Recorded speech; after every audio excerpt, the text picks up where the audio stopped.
This is what I think. Too many people give too much weight to the man that they're working for. Like, your job really isn't as, like, it's not as important as you think it is, the one that they're leaving, right?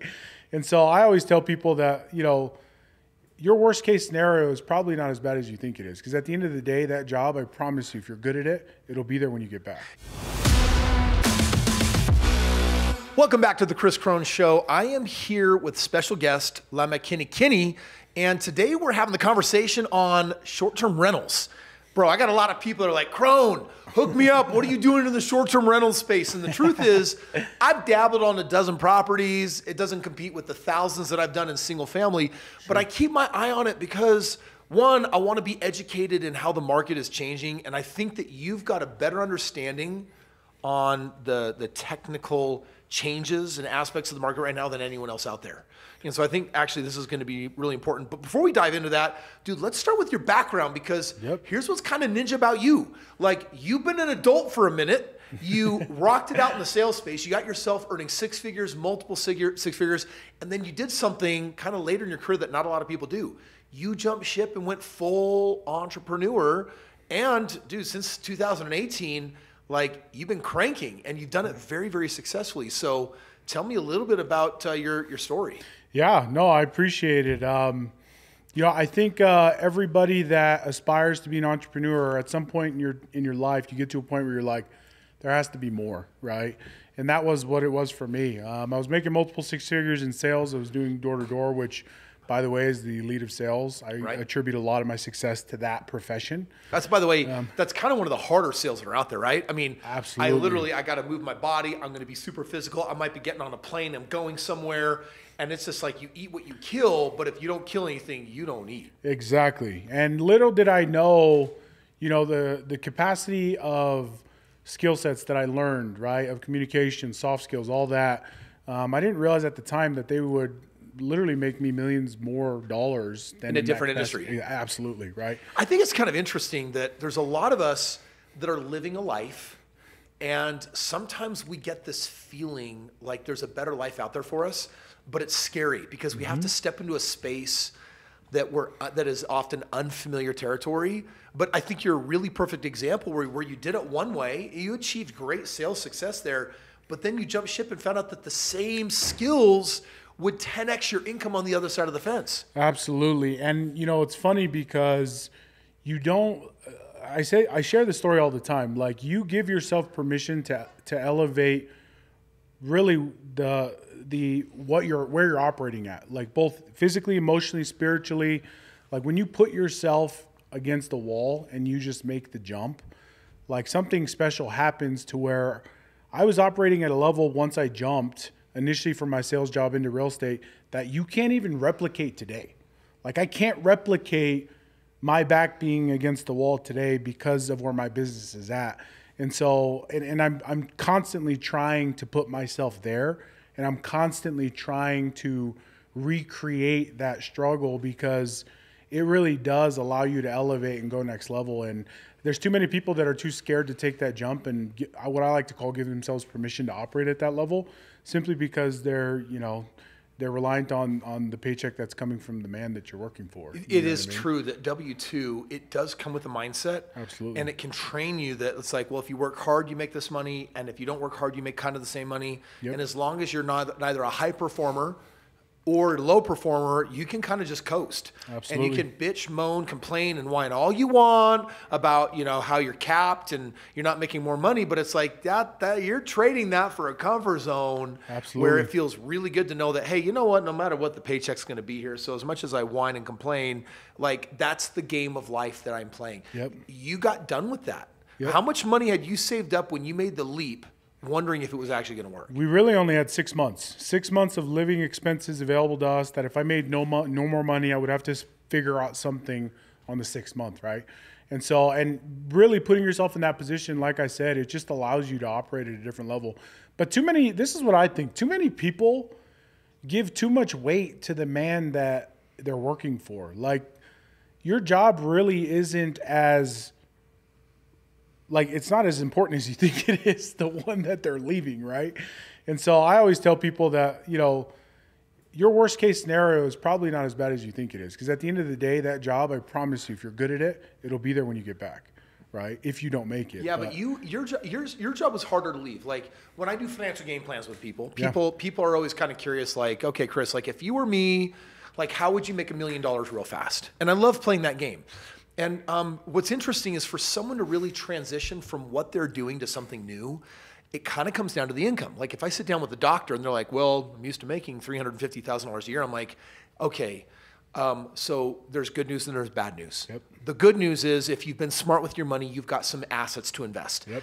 The bad news is we're going to have to do a whole lot of investing to replace $350,000. Absolutely. You know, when I'm working with, blue collar, $80,000 a year mechanic, and it's like, okay, they're hungry, they're motivated, they want a better life, and they're only making 80 grand a year. And I'm like, shoot, I could fart a couple of times and figure out how to make $80,000 a year, right? It's a different game. And it's like, okay, but you had to replace multiple six figures. Yeah. And so I'm kind of curious, what did you do? And then how long did it really take before you figured out how to replace that multi-six-figure income? Yeah, that's a good question. So when I made the jump, I knew that I had to start making money quick, right? Obviously, because I only had 6 months of runway. And so I assessed really the real estate market because I knew it's something I wanted to be in. And I think there's a lot of ways that you can make money. There's long-term money and there's short-term money.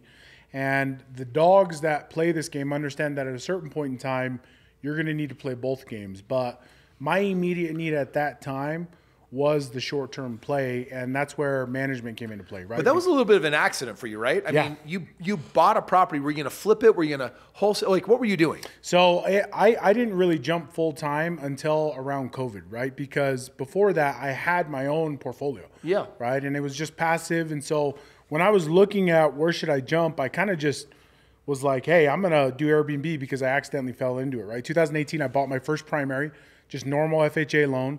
I was too lazy to move furniture. And so I was like, hey, let's just throw it up on this thing called Airbnb. And in our first month, we made $2,000, right? After all expenses. And so that's what put me onto it. And I was like, hey, this is a good opportunity.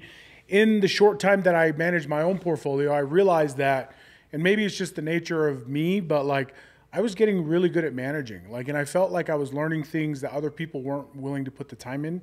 I hired at that point a mentor. I had people that were playing this at a high level that I could be able to pick their brains. And so when I jumped and finally made the jump, I really was like, hey, where can I go to make good money today and be able to scale? And it was the management piece, right? Because I could go sign somebody that has a house that's operating at subpar. If I could just convince them that I was a better operator than they were, and I could help them make more money than they currently are, then that's no sweat off my back. It's sweat equity for a paycheck, right? How many, I'm kind of curious, how many properties did you portfolio before you left your job? So at that time, I only had 6 when I left my job. And what were they kind of pulling in for you personally? So really it was after all expenses, everything after that, it was like $5,000 a month. And it wasn't much at all. It wasn't enough to live or to live up with my lifestyle. But why did you leave? Like, why did you make the leap? The biggest was just I was tired of working for somebody else. I was tired of not having more control. But on top of it too, and I don't know if other people feel this, but you always get to a point in your life where the money you're making isn't comparable to the way that you value yourself. Yeah. And that's where it was for me. Regardless of me making more than probably the top 5% of my age, right? I just knew I was worth more. And at the end of the day too, entitlement comes into play when you're doing nothing to earn that. And I just knew that I had to do something different to be able to elevate myself to income levels, right? And so that was the play. That was the move. It was just kind of like, hey, I need to make more money and I'm not going to do it here. So that's my next step. It's amazing how many people are out there that they're like the dog that sits on the nail and it doesn't feel good, but it doesn't hurt enough to get off. Mm-hmm. And it's interesting. I've seen some people jump ship and they didn't have enough drive and they didn't have enough motivation. I love listening to old school Les Brown, and he talks about, are you hungry? Yep. He talks about this hunger. And for me, my hunger comes from almost drowning in the ocean. And when I came out of that experience, I was like, I don't think I'm supposed to be here. So this is kind of bonus time, and I better use it. And I can pull endless motivation from that near-death experience. Because that was over a couple decades ago. It was like 25 years ago. And I have not lost an ounce of motivation. And I love living my life with motivation. Yep. Kind of curious for you, where do you draw motivation from? That's a really good question. And for me, you see on my right hand, right, these tribal tats, right? This is a big representation of how I grew up, the community that I come from. My grandparents are immigrants, right? And that's where a lot of my motivation comes from, is just knowing that, legitimately I had grandparents that navigated the seas to come to America for a better life. And like, we hear people say that all the time, but like, it really is something that moves me every day to be able to go out and perform and to win, right? Because this is, I hate this anti-American semantics that are being played out right now, especially as a family of immigrants. Just people don't understand what it's like outside of America. I know. And they don't understand that, like, the world you want, you can create here. Yeah. You can create. You literally can create from nothing, because it's what we've done, right?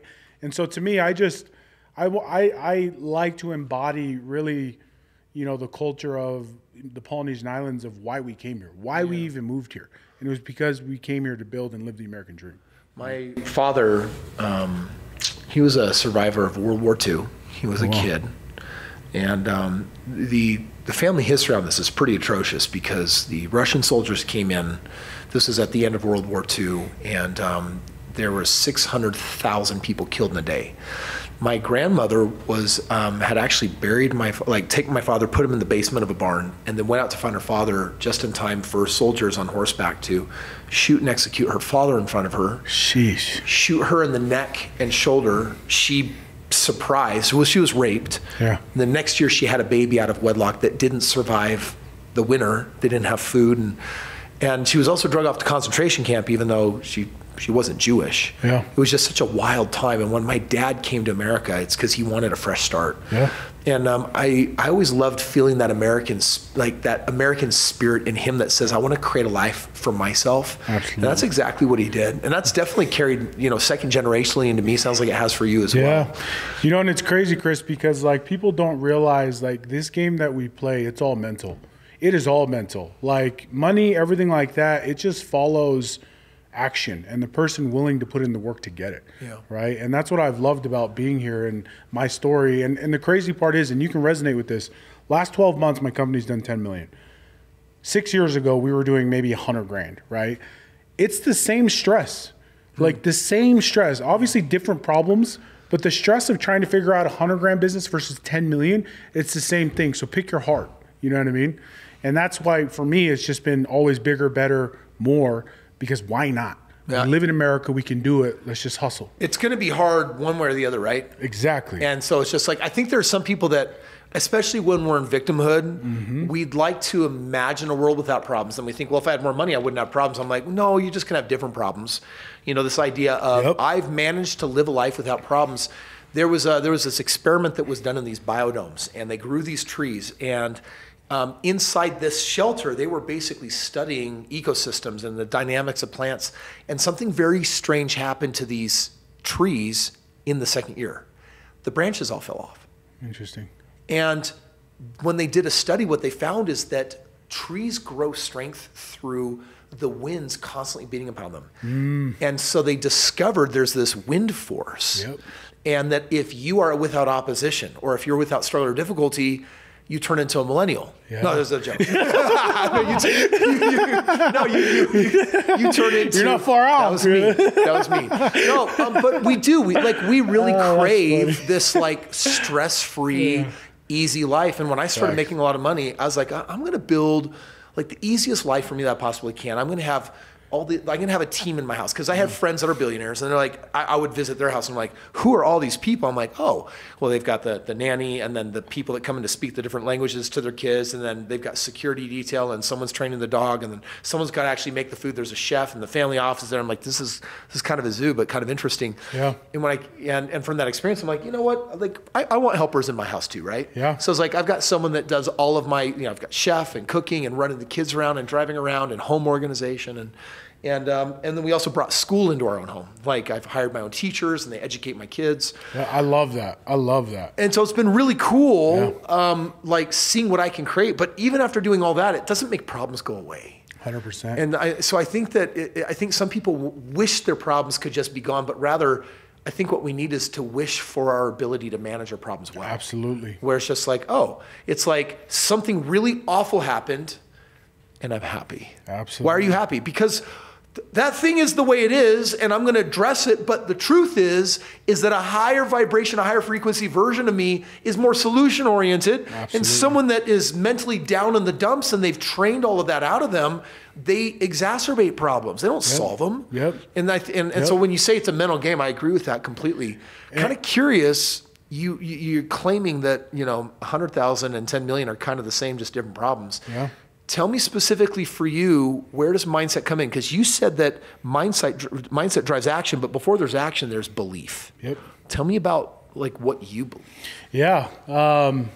It's so funny because I think before you start making millions, you have this idea of what you think your life's going to be like. And it takes you getting to that point of what you always imagined to then realize your life is really what makes you happy and what makes you tick is no different than what it was when you were only making 100 grand. Yeah. Right? And that's come through the process of me really not realizing that money doesn't make you happy, nor does it change anything. Now, granted, it allows you to create more experiences. It allows you to do more maybe of what you love. Bro, there's some people that are going to call total BS and say, come on. Yeah. Like, everyone's heard money doesn't buy happiness, but I think that most people are like, come on, it's got to buy some happiness. Like, is that really true for you? So here's the thing. Money for me, and maybe it's just my culture, but I have found the most joy from, especially as I've had more of it, from really giving it away and sharing it. Yeah. Like that has been, and maybe it's different for everybody else, but I do think, and I've studied billionaires. I've studied a lot of them.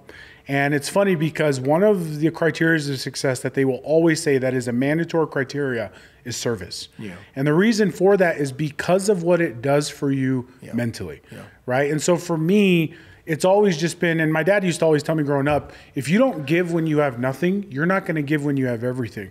And little did I know that principle of really generosity was founded on a principle of like true happiness. Yeah. Like that's what really makes me happy. That's why I want to do it. Right.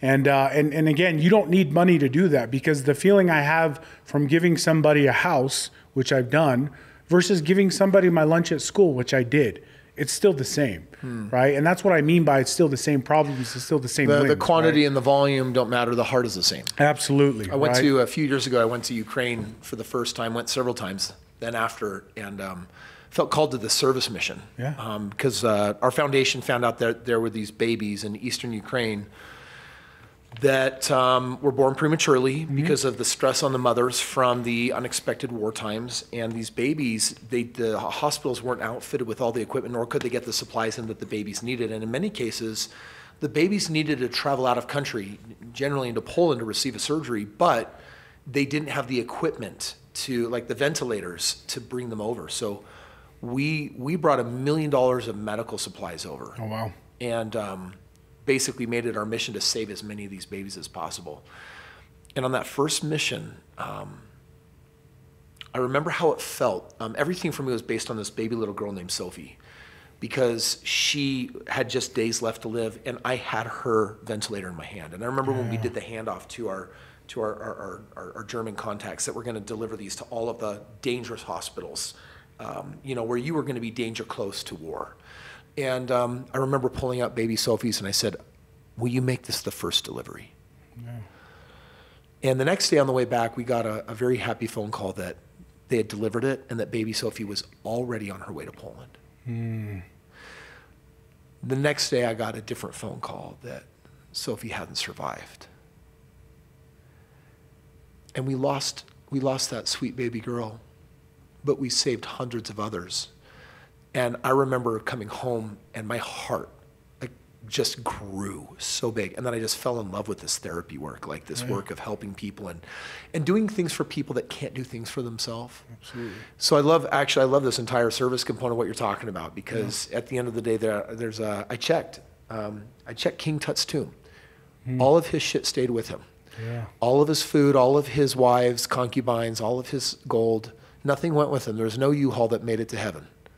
Which kind of means, well, what are we, like, if you are blessed with the ability to succeed, what do you do with it, right? Absolutely. What are some of your favorite, like, guilty pleasures of what you like to spend money on when it's not for you? Yeah, I think, every year, my company for the last, 5-6 years, I shouldn't say that. We started around COVID. We do Secret Santa. Yeah. And it's one of my favorite things to do. But I've been obsessed with this idea of, because now I'm at a point where I'm like, hey, how do I get to 9 figures? How do I get to $1 billion, right? And I remember it was, I forget who it was. It might have been Warren Buffett, but they asked him, how do you become a billionaire? What's the difference between billionaires and millionaires?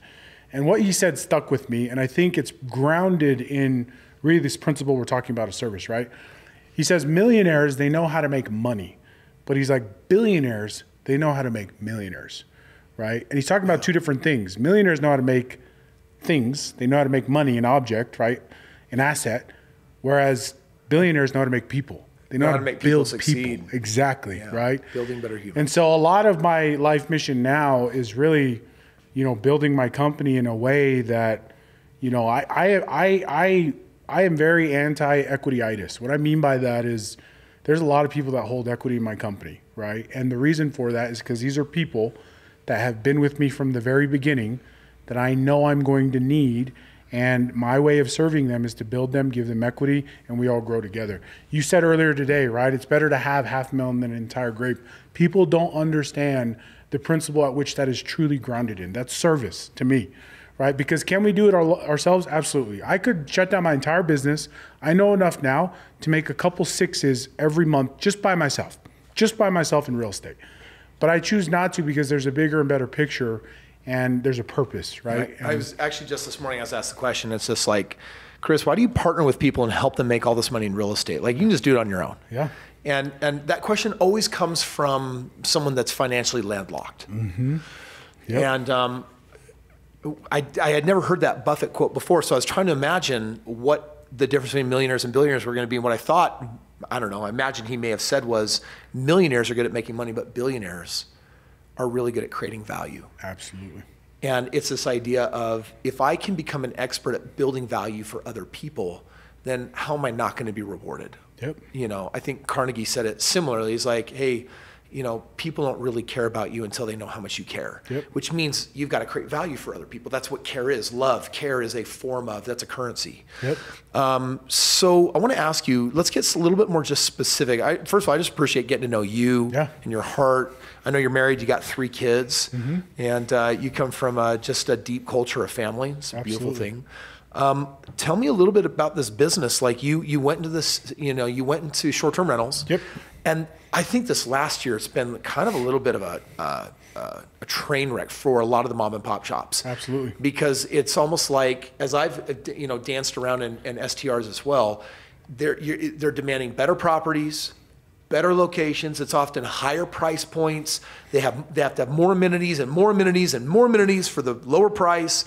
And it's just like, geez. And then when you kind of put on your 20 to 30% management fee on top of it, it's like you can win and have a property that makes you a couple $1,000s a month. But there's a lot of dogs out there where people are actually losing. They're literally making less money than a long-term rental. Why is the market shifted and where's it going? That's a really good question. So I'll start with this statistic, and a lot of people don't know this, but there's a few statistics. So between the years of 2019 and 21, Airbnb saw a total supply increase of about 40%. So literally almost half of what's on the Airbnb platform right now came within the span of really 3 years. Okay, the second statistic I'll share with you is that 25% of all the money and income that comes and is generated through Airbnb goes to the top 1% of operators, right? And that is to say a handful of things, right? The first one is that there was a lot of people that entered this market because you could make money with a bet on bricks, right? But now that the market has matured, you have to play it at a much higher level, right?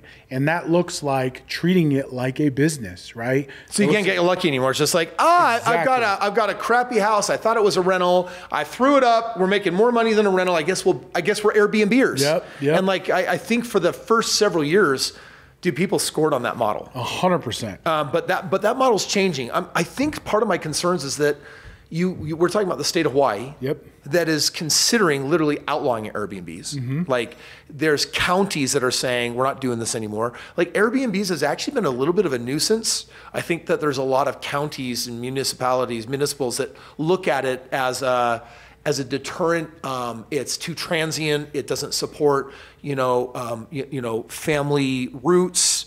And so there's a lot of places that have actually been cracking down saying, I don't think we want to have anything to do with this. Does that make you nervous? So that's a really good question. As a high level operator is what I consider myself, I welcome regulation. Like I welcome it because historically, if you look at the landscape of how regulation has taken place in primary markets, such as Hawaii, such as California, really what ends up happening is they do one of two things. Regulations, when they step in, they either grandfather people in, i.e. people, if you've been operating in there before a certain time, you're safe. And then the second thing that they do, if they don't do that, is they create some kind of process to get a permit or some process to go through, right? The reason these regulations are popping up is because of the windfall of supply from terrible operators. Yeah. And so I like these states and cities, I want them out. So I welcome regulation because we will always operate the right way. And the way in which we operate, because it's a local business, there's a lot of value that we give to the community just by having an Airbnb outside of the one con that we do have is we're taking out, obviously, an opportunity for a family to live there, right? So there's a lot of benefits to it. And I think people are often, like they just look at regulation as the villain when in reality, it can be a huge limiting factor to your competition because there's people that just won't be able to know how to play the game the right way, have contacts, things of that nature to be able to operate in an area that has regulation, right? And so, again, it all comes down to the same simple principle of in Airbnb, you have to know how to play now. You just can't get lucky anymore. Well, you're sharing with me something that kind of blew my mind, which is if your pricing model isn't changing every day based on what's available on the market, you're doing it wrong. And I'm like, well, I figured out why I didn't play that game too well. I guess I was in the long-term rental mindset, And that's, it's funny because that is literally the number one question I get asked all the time. They're always like, hey, what would my ADR be? And just the premise of that question tells me a lot about who's operating a property or how they're thinking about it because there's so much data now. There's so much pricing strategy, software tools. What are some of those tools? Price Labs, Wheelhouse. And again, these are tools, meaning that it's a hammer. It's not going to swing itself, right? People often make the mistake that it's the house that's done and built for you, and it's not. It's the hammer, right? And so Price Labs, I can tell you right now that 80% of people that have Price Labs it's a set it and forget it. They set it up, they have it synced to their listings, and then it does generally what it kind of recommends for you to be placed at market. There's an aspect of 20, 30% in there where you have to dive in, understand your local market as a local, and make adjustments according to the data that's there, right? Customize. And that's just stuff that people they're not willing to invest in themselves or the time to be able to learn. It's a detail business, right? Absolutely. I mean, at the end of the day, I think when I do long-term rentals, that's passive, right? Like I buy the, and to my credit, I'll buy it in one of the top markets in the country. I'll research all the macroeconomics. That we just completed a 10-year longitudinal study showing that our average ROIs are 64% a year. Dude, that's incredible. And it's like... That's stupid. It is stupid. It is. But it's like, people are like, how did you get that? And like, you must be finding good deals. I'm like, no. I find good markets. Like my whole win strategy is, hey, Blue Oval City. Some of you don't know where that is, but Ford is building their, they need 11,000 jobs for their $11 billion plant, which is also going to create several thousand more jobs in the community. And there's going to be a housing boom for the next 5 years in that tiny little submarket. Yep.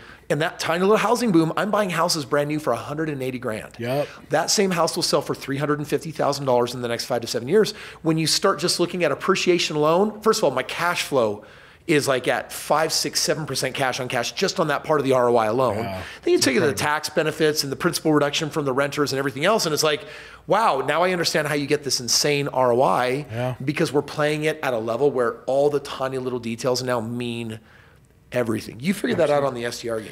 Absolutely. And really it's just getting deep in it, right? And I struggle sometimes going into the details because there really is so much to it that like when I'm on podcasts and stuff like that, it's hard to really articulate it. But if there's any piece of advice that anybody takes when wanting to get in the STR market, it would be this: invest in yourself, invest in a coach, invest in a mentor, operate it and treat it like a real business because it is one.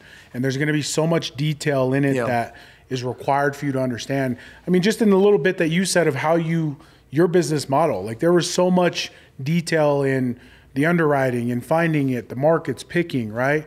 And it's no different, right? And I think it's funny, too many people don't respect the game of really making millions of dollars. And in that is, you have to go hella deep. Yeah. You have to go hella deep. Well, right? and the thing is, I think it's also important for people that go inside and ask, am I going to do that? Yeah.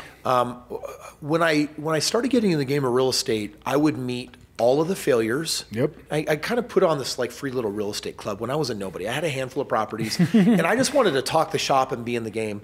And I remember this first couple that I met that had like 5 homes and they lost all of them. And I was kind of curious. I'm like, am I lucky and they're unlucky? Yeah. And then what I really started assessing with time is that they were so eager to be real estate investors that they cut corners. They didn't have a strategy. They didn't have a system. And they just thought that by owning properties, they would win. Yeah. Right? Can you imagine how crazy it would be if I'm like, hey, I'm just going to buy 100 properties. Will you Airbnb them? It's like, whoa. Like 99.9% of those are not even inventory I want my hands on. Exactly. They didn't know what they didn't know. Yep. I paid $1 million to a mentor years ago who gave me some of the most incredible advice. But one thing that really landed hard for me is he said, the most dangerous information is what you don't know. Yeah. And I combat that with now, for me, as a mentor to many people, my second greatest piece of advice from me now is the second most dangerous information is what you do know. Yep. So you're literally being killed by what you don't, and you're being killed by what you do, which means that we have to be constantly in the pursuit of, number one, I have to be aware that I don't know what I don't know. Yep. And then the second one is, am I the person that is really going to pay the price to know what needs to be known? Yeah. And someone might say, well, Kris, are you asking me if I'm lazy? And I'm like, no, I'm not asking you're lazy. I'm asking if you're going to be the master. Yeah. Oh, well, define that. Well, Malcolm Gladwell will define that as 10,000 hours. Like, you want to be a clogger? Then put your 10,000 hours in and everyone will pay money to watch you clog. 100%. Right? Like you have a voice, you want to be a singer? Put in your 10,000 hours and then people will pay to watch you sing. But a lot of people, I think they make this mistake in the game of money where it's like, I can be an amateur and win. And I'm like, well, Forbes reports that the average real estate investor on a long-term portfolio makes 10% a year on their money. And I'm like, and I'm 64. Yeah. Why am I 6.5 times more money? Which, by the way, is not 6.5 times. The compounding effect is well, even actually, I know that math. It's about 130 to 1 over 20 years. That's the difference between 10, and 64%. Yeah. And so I guess you went into the game and you said, well, I'm going to master this. That's clearly why you're winning. It's also why you're attracting a lot of people to you. Did you know when you jumped in that you were going to just dive in with a level of, I'm going to master this game? That's such a good question. It's such a question I've always thought about, and I really haven't had an answer to it until I look in hindsight of my life and my mindset of what I've developed, because I genuinely don't think anybody really knows what they really want until they really take action towards things they think they want. Right? And you find... Are you saying that people are operating most of the time from what they don't want? I absolutely, 100%. I think people are operating from a place of fear as opposed to what they really want. And what you often find is you start taking steps towards what you think you want, you find out what you actually want, right? Yeah. And that therein is where I think also a lot of people quit, because at the end of the day, and I don't know if you've had this mindset in your journey, but I used to think everybody could be an entrepreneur. Yeah, I totally made that mistake, and I shoulded entrepreneurship on people. I'm like, no, I'm taking it back. You suck. But you weren't going to do the do. You weren't going to be committed. You weren't hungry. Yep. But again, that what it leads them to is finding that out and effectively taking the result of your life because of it, right? And there's a lot of people that live happy lives doing a W-2, not being an entrepreneur, right? That aren't making that much money. And I've just learned to appreciate everybody with where they're at. Yeah. But what I can say now in Definity after my experience is that it is there if you actually want it. Yeah. But most people don't know if they do. Yeah, they don't know. And I think even the question of should you entrepreneur or not also comes down to, are you willing to master? Because to play entrepreneurship is to lose money. It's to make mistakes. It's such a complicated, I call it a spiritual game. Absolutely. Because I go to church and I'm like, church is a small spiritual game compared to entrepreneurship. Entrepreneurship is like, oh my gosh, I've got to learn how to manage people. I've got to learn accounting, which is the language of business. I have to learn critical drivers and KPIs and how to get traction. And I've got to learn how to market. I have to learn how to sell. And it's like, geez, I like if I were to do it all myself as a successful solopreneur, I would have to really be good at many things. Yep. And so when people are like, I want to be an entrepreneur, I'm like, okay, what's speaking right now? Yep. Is it the poverty that you come from and your lack? 100%. Because if there's enough of that to drive you to say, no, I'll play till I master it. Yep. And if you'll value the lesson more than the winnings, the lesson more than the money, then you should play that game. Absolutely. But if you're looking for a hopeful, cheap win, where I'm going to put in a little bit of time and I'm expecting 6 figures right around the corner, I'm like, you might want to. Yeah. You might want to adjust your contentment calibrator and get back to your job. And you know what's crazy about the whole journey, right? And the process is like, I think the most valuable thing, and I'd love to hear your opinion on this as well, but the most valuable thing at the end of all this is the person that you've become because of it. Yeah. Right. That's why now today I could lose everything and I could make $2 million, $3 million this year. I know I could. Yeah. Right. If I lost everything, and it's just because of what you become. That is really, in the end of all this, the most valuable piece in my mind. So I keep a catalog of things that I've mastered. And I don't agree that it takes 10,000 hours to master something. I think that the first 5 things that you master, it does. But then just like learning a second language, you learn the pattern and you learn the hacks. Like, for example, you might need 10,000 hours if you're going to learn from an amateur teacher, but if you're going to learn from an expert, you might need 500 hours, right? So I think there's actually shortcuts to the game of mastery. Currently, I've logged what I believe for me are 37 things that I've mastered. Oh, wow. And so you talk about like, who do you become in the journey? I used to be really interested in like the outward, like, did I achieve billionaire status, or did I see 100 countries? I'm only at 50 right now, right? And I was like, I need these outward appearance thingies to tell me that I kind of made it. But actually, all I really care about these days is just mastery. Yeah. I love being, and then I love when it's time to turn the game on to grow. And so it's like now when I pick a new field, it's not for money, and it's not for success, and it's not to be seen by the world. It's not to stand on a mountain so that others can see me. It's to stand on a mountain so I can see the world. Yeah. And so now it's in many ways, it's an inward journey of me just wanting to develop myself in a way that feels good. Yeah. Feels fulfilling. Yeah. And that's all this is. That is literally all it is. Like, I think people put too much emphasis on the grind, the hustle, but you get to a certain point where you realize, like, this is a spiritual mental game. Yeah. And like, when you can master that, like within yourself, money's the byproduct. I actually just exited a partnership. I was in a partnership for about a year with some fantastic human beings, but their whole culture is built on hustle. Yeah. And when the business relationship started unwinding, I started asking, why did that happen? These are God people. I really like them. I like their principles. I like that they're family oriented. I like a lot of their business background and acumen and ability and experience. And in the end, you know what kind of turned things downward a little bit? What's that? Is the hustle culture that I don't agree with. Yeah. Is, there's an amount of work and effort and output that they would expect to feel that they could justify partnership. And I'm like, I'm actually just a results guy. Yeah. And if I can get the result with 1 second, I would want you to value me just as much as if you put in 120 hours to create your equivalent for us to be in partnership. 100%. And that's because I actually don't appreciate hard work. Yeah.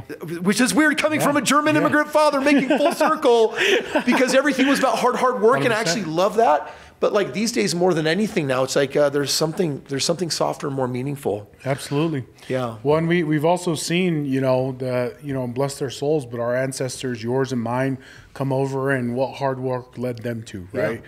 And it's just taken on a different meaning of how do we build on the shoulders of the giants that come before us. Well, and you talked about soft skills, and this might be something interesting to end with, is soft skills really come down to how well you can connect with another human. Yeah. True or false? 100%. Can you really discern their wants and needs? Absolutely. Can you genuinely and ethically and morally fulfill those wants and needs with your products and service? Absolutely. And all you're really doing then is just like that. That's not a commission. That's a human being and someone that I really like. And I appreciate the time that we had to connect. And it just so happened that I had a product that could serve them. 100%. But even if the product happened, I would have appreciated our time because the human connection Absolutely is actually even more meaningful than the outcome. Yep. And it's so funny because I look at my business and that's genuinely, we still to this day don't do any cold calling. We don't do any like email lists, like nothing like that. Like 100% of my business has come from relationships, like truly, right? And like, I just think that's a beautiful principle in life is that, you know, you want more real estate, you develop relationships, right? And money will always be the byproduct of that. So. Brother, it's so amazing to have you here. If people want to learn more about you, where do they find you? My Instagram is the best way to get a hold of me. So Hailamek, Hailame K. So shoot me a DM. I'd love to chat. Awesome. Brother, thank you for being here today. And for everyone else, thank you so much for joining us. We'll see you on the next Kris Krohn Show.